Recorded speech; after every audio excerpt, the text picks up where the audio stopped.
As the conflict in Iran widens, U.S. President Donald Trump is deploying 2,500 Marines to the region. And at a news conference earlier today, he didn't rule out the possibility of boots on the ground in Iran, saying he's, quote, not afraid of anything. So how is the war impacting morale among U.S. military members? For that, I want to bring in Mike Prysner. He is an Iraq War veteran and the executive director of the Center on Conscience and War, a nonprofit organization that provides support for military personnel who object to their service on the basis of moral, ethical, or religious beliefs. He joins us from Portland, Oregon. Mike, appreciate you taking the time. Thank you.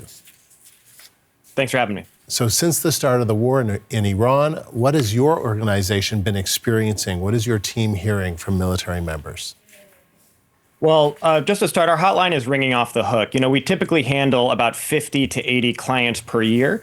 Since this war started, we have more than a 1,000% increase in new conscientious objector clients. Now we have about one per day.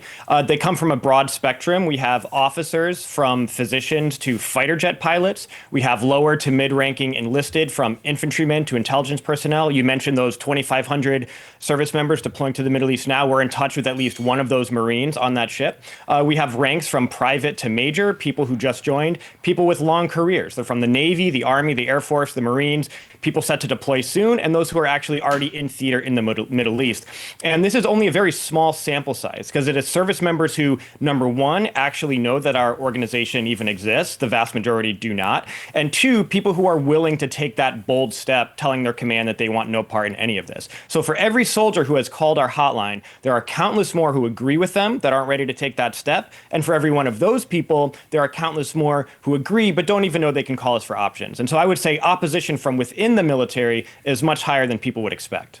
Wow. All right. So I think you said at least one Marine that's on his or her way, and then a number of other service personnel who are in the region already. So when they call your hotline and they make that objection to this war, what happens to them? Well, anyone in the military has the right to file for conscientious objection. And, once you drop a conscientious objector packet, the process takes several months. But as soon as you declare that you are a conscientious objector, before they even begin to investigate it, your command is obligated to accommodate your beliefs. So anyone who's about to be deployed, they drop that packet, their command is not supposed to deploy them. And so it's a powerful tool that many dozens are either using right now, and many more are inquiring about how they can exercise that right. So you say you've had a 1,000% increase. What do you think that says about this war? Well, we're talking to all these people. We're hearing what they say about it and what their family members, many of them desperately calling us, are relaying from their service member loved ones. What they're saying is across the spectrum, they do not see Trump and Hegseth as trustworthy or competent.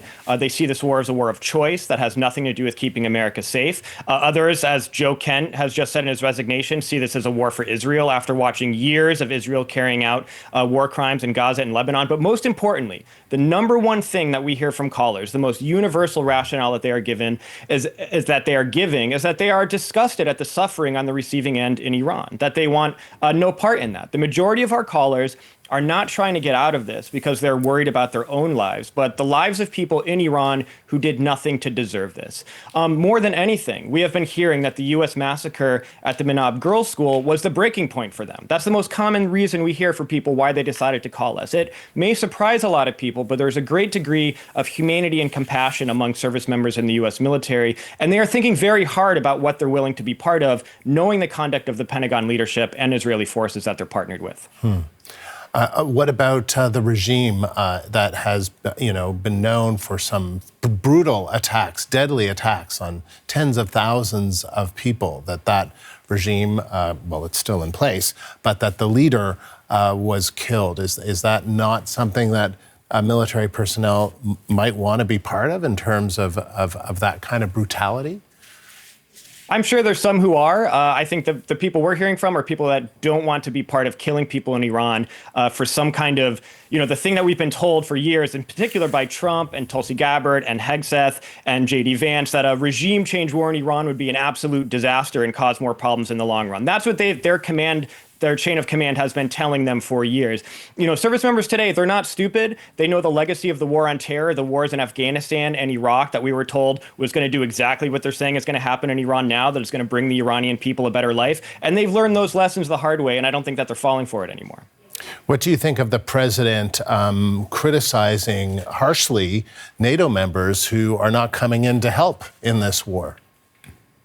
I think from our perspective, it shows a lack of desperation, a lack of planning, a level of incompetence that nobody expected this war to turn into a debacle. And if we know anything from the wars of the last, since 9/11 that American service members have been subjected to, is that once a war becomes a debacle, they don't end it. They don't take responsibility. They don't leave. They don't do what's right. They continue to pour bodies into the machine, and they continue to turn up killing on the other end. And so, like I said, people in the military today, even those who are young, they know the legacy that our brothers and sisters in arms have endured for the past 20 plus years, and they see this as just another one of those adventures or misadventures that's going to get a lot of people killed on both sides for no good reason at all.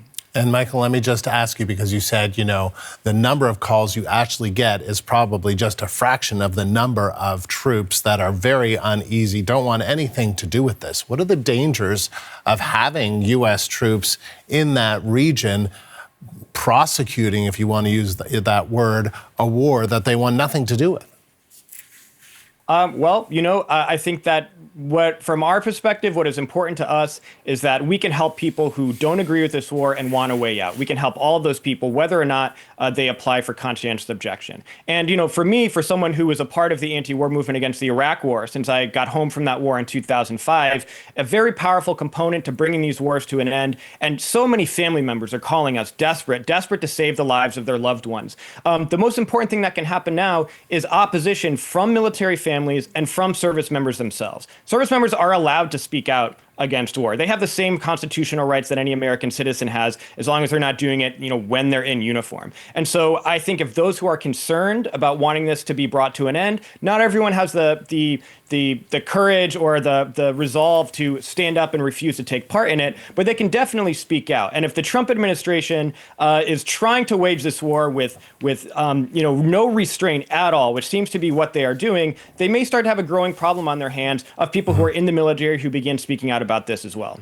And then finally, how concerned are you, as somebody, you say you came back from war in Iraq in 2005, we know that war lasted many years. How concerned are you that this is going to escalate, that it could mean ground troops, that it could lead to many more deaths, as you say, on both sides? Well, like I said, the lesson that we have just in my lifetime is that when the U.S. begins a war that is unwinnable, that is a disaster, that was clearly a mistake, that was clearly based on lies, they do not do the right thing and end it until they are forced to. And so the danger right now is this continuing to escalate, just like the war in Iraq escalated, just like the war in Afghanistan escalated. And look at the legacy of those wars on those countries and on American service members and their families. And I think now we are at a critical moment. That ship of Marines that's headed to Iran, that some people say is going to be the bulwark of the ground invasion, that ship has more than a week left on that journey. There is time for people to do what is right, and there is time for people to speak out and take a stand, and that can be decisive in the calculations of the Trump administration. They are not going to stop this unless they are forced to stop this, and service members and their families can be a decisive part of stopping that. Mike, thank you very much for talking to us. Appreciate it. That was Executive Director of the Center on Conscience and War, Mike Prysner.